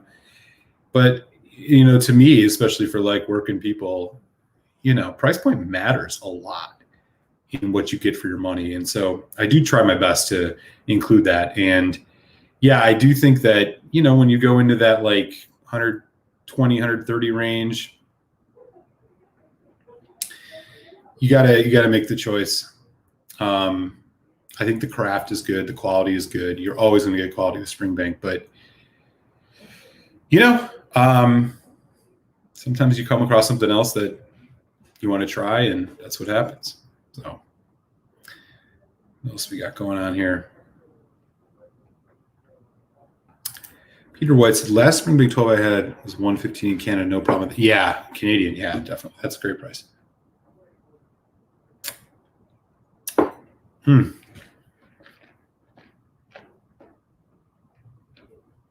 So this Maker's Mark, Daniel, if you're still here, what would you say the price point is on this? I think for a wheated bourbon, this is really good. A lot of you definitely get the profile of a wheated bourbon, but I feel like the cask influence barrel influence. Asserts itself a bit here. It's got a nice long finish. Medium long finish. It's not super complex, but I like what it's doing. I think it's probably the best Maker's Mark I've ever had. Cheers, man. This is tasty. I'd love to know what a bottle of this runs. I know that their cast strength stuff is, they sell it in 375 ml bottles here in the States at least, and they're sometimes in that 45, 50 range. What's this? What would this one cost? Curious if you know. What else we got going on? Cohen. Cool. Gotcha. TH Silv said I'd pay $100 for Springbank 10 versus that Glenmo cake. Yeah. Yeah, but the Glenmo cake is the new shiny object. You know, I've had Springbank 10. Oh, the sherry. Yeah, I'm not sure. This one I think is definitely bourbon. I mean, I'm looking at the color here. This is ex-bourbon for sure. This is probably that standard release. I haven't had either. And those Kilkerrans, especially you see those 15-year-old Kilkerrans that have been coming out that a lot of folks are raving on. I haven't seen any of those anywhere around here. Oh, Coincidence's got that Makers for 60. Oh, nice. Okay. $60. This is a good one to get, man. This is definitely a good one to pick up at that price.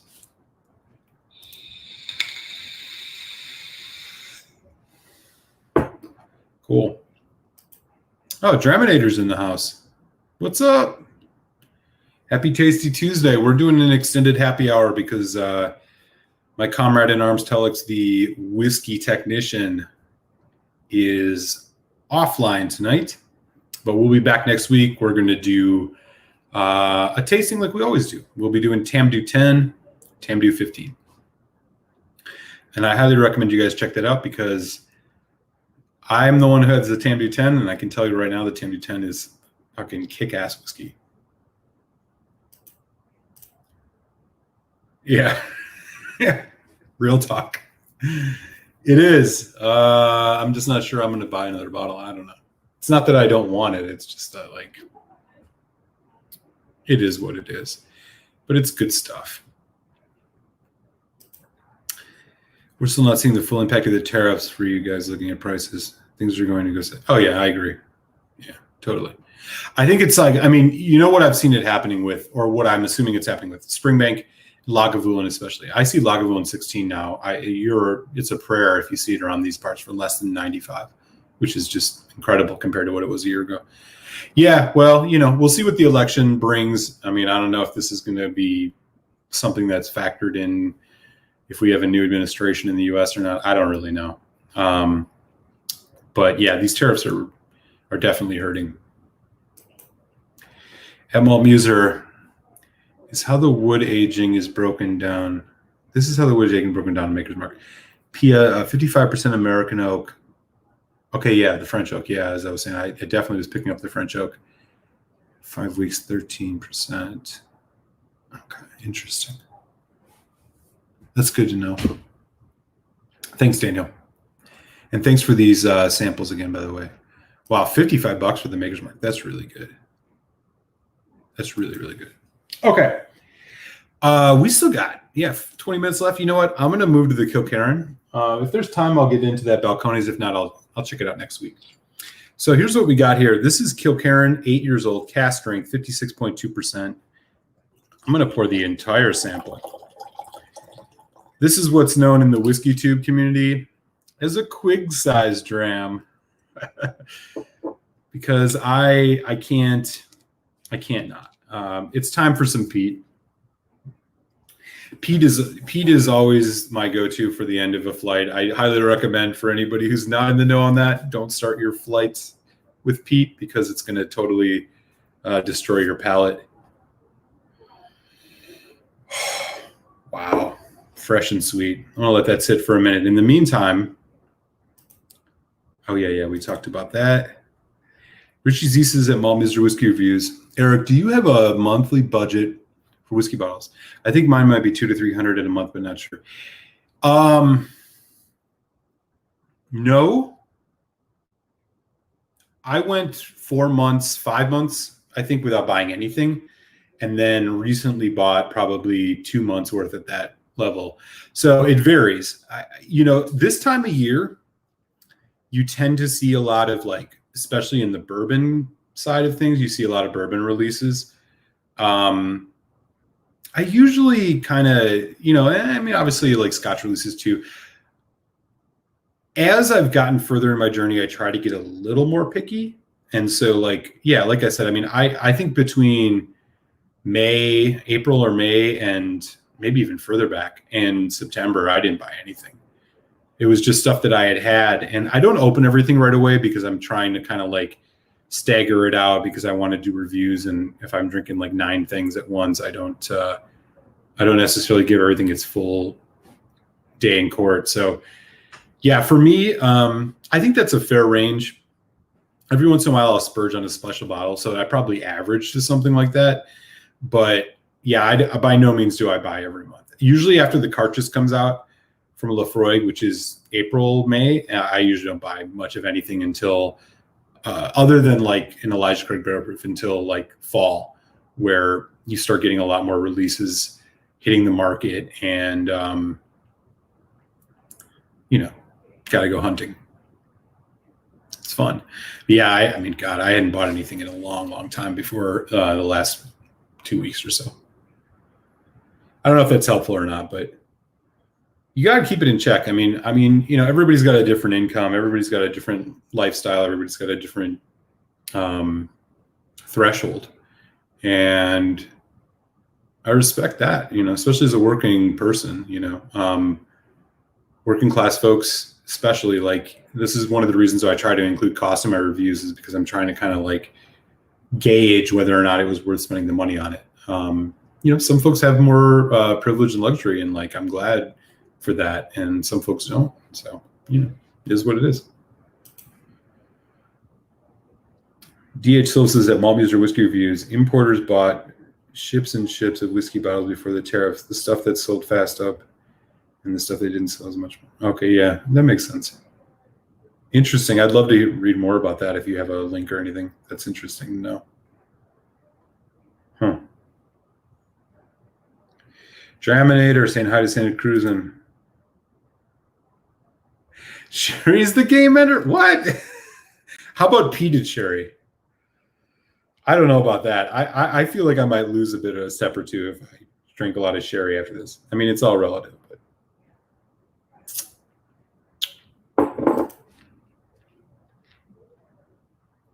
yeah, I just had to pour this right now just to get my bearings. I'm going to nose it again in a second. Herbal, vanilla, delicious. Ex-bourbon, probably. Kilkenner and I quite like. They're heavily peated. This is better than their heavily peated. Batch 1, at least. The age statement matters. You can tell. Longer development. Caramel. A little bit of fruit. A lot of vanilla. Relatively basic, but it hits where it matters. That peat smoke. It's delicious. Donner Pass said, yeah, lots of prey tariff stock in the U.S. So increase it. Yeah, that makes sense. I can imagine that that's probably happening to some degree. I don't know. Like I said, I've seen some distilleries go up. Some others have remained constant. It might, I think there might be a lot of variables here, in short. But the tariffs are probably having their effect. God, and plus COVID, right? Like, we can't forget COVID and how much that must have hurt stock and shipping and all that. So I'm sure all of these things are playing a factor. DH still said, yeah, I don't get the pricing. Most Scotch doesn't move that fast. Raising prices just means less sales. Yeah, I think that's probably true. I do wonder, like, to some degree, it's been a perfect storm for them, right? Like, if we can't necessarily, it's correlation is not causation, right? We can't necessarily point to, like, in other words, they've all had effect. COVID, tariffs, all this shit. I'm sure it's all played a role. Kilkenner 2 or 3 years ago, enjoyed it, but moved on. Looking forward to tasting.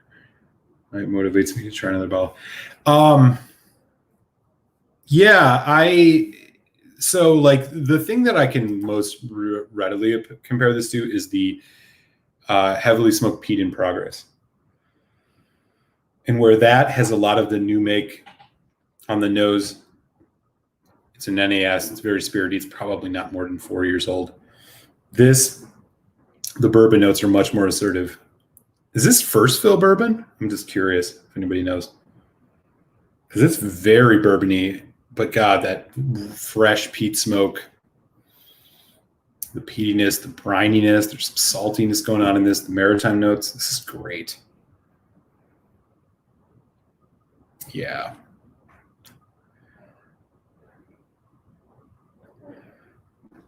I'm going to put a little water on it. It's surprisingly palatable at 56%, but again, I've had a few drams, so I might be overstepping myself here. Wow. You do get a little bit of the new make in it. I mean, you definitely can tell this is young. And again, that's for me characterized by kind of like a clay note, a sharpness that's not ethanol or mint, but kind of like just a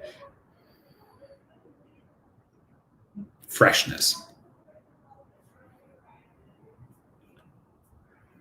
But there's a lot going on here. There's some sweet strawberry shortcake kind of stuff. Wow, this is great. Thank you, Daniel.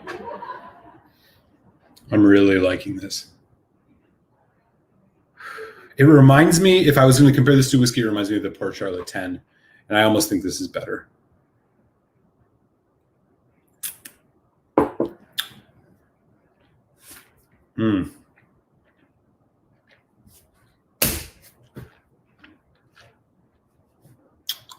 Big spice peat. A lot of smoke. Fuck yeah. Ooh, and the finish too. Creamy vanilla, chocolate, slight citrus, the freshness, earthiness. Yeah. Oh yeah. I need a bottle of this. Impressive. 8 years old. I mean, when it comes to peated scotch, especially these heavily smoky ones, man, I mean, youthfulness has its merits.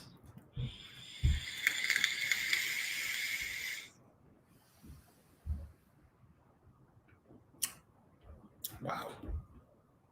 Let me catch up here. Yeah, Cohen, that's a good point.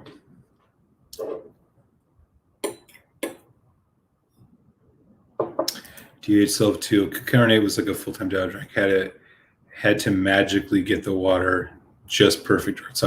Yeah, I'm not feeling that it's. I'm actually more impressed probably than you are, or at least my point of reference on this might be a little different than yours. My point of reference is the Kilkerran heavily peated, which I quite liked, but again was just so much more new make. This is a much more. It still has a lot of that intensity and peatiness, but it also, the maturation is there. I'm actually really wondering if this is first fill bourbon instead of refill. Home Run Braves, it is now 8-3. I think they probably got this. The nose actually belies what happens on the palate here. It seems fresh and almost spirity to the point of like you don't expect much. You don't get a lot of the bourbon notes the way you do on the palate on the nose. But once it hits the palate, man.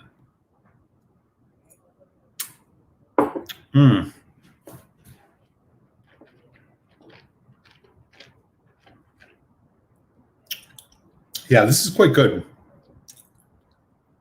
Again, the thing that comes to mind, I mean, it doesn't have that sweet accent of fruitiness because of the wine cast that Port Charlotte 10 does, but this is no slouch. I mean, this is a serious, like, I'll tell you what, this is better than the Lafroig 16, which was 48% first fill bourbon. This is better than that, if that adds any weight to it. Yeah, I mean, I wonder, like, a bottle of this, would you get a lot more out of it as it oxidizes? I don't know. I mean, it's going to have its ceiling, but what does this cost? Daniel, if you have a chance to jump in the chat and let us know kind of like what you paid for it, I'd be interested in knowing.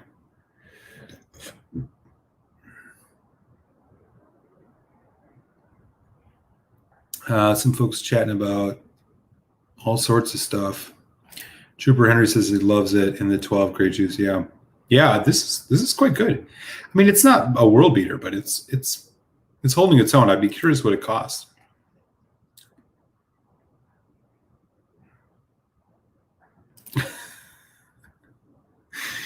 We always have to spend it, don't we? Cheers, DH. We always have to. It's how it goes. Muser had no idea if it's first fill or not. It's one of my favorite lightly peated pours. Lightly peated, okay. I mean, maybe it's not heavily peated, but I don't know if I go lightly. But yeah, that makes sense. I would wonder if this is first fill, because I just feel like either that or they're using a really good ex-bourbon cask, because the flavor profile is just really assertive and intense here.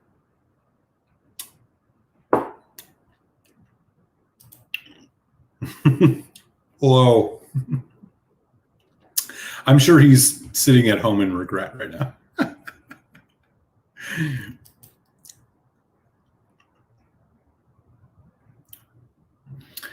Let me see what else is going on. Yeah, well, and there's all these 15s out now, which I can't find. But there's like a 15 bourbon and a 15 sherry. I can only imagine how good those are.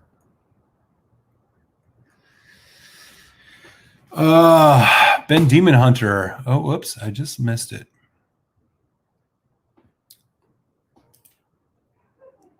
I've only had one. I know there's like 3 now, right? Yeah, I've only had batch 1.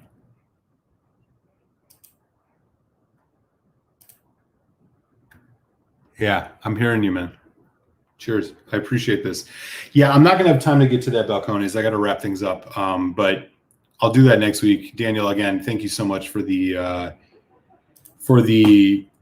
samples. Again, you've been really generous, and for your Patreon support. If anybody's interested, I'll drop the link in the chat. For as little as $1 a month, you can support the Malt Muser channel on Patreon. Appreciate any and all support folks feel like they can give. And obviously, like, first and foremost, it's all about just the Tasty Tuesday happy hour and getting to chat with y'all. I learn so much from you guys each and every week. So it's always great fun. With that, I'm going to wrap things up. So again, thank you guys all. It's been fun hanging out this week for the 2-hour show.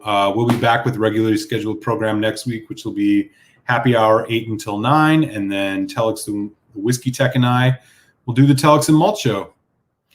Or we're going to be checking out Tamdu 10 and 15. So until then, everybody stay safe, be well, wear a mask, make sure you vote if you live in the United States and you haven't yet. And my best to everybody. Sláinte.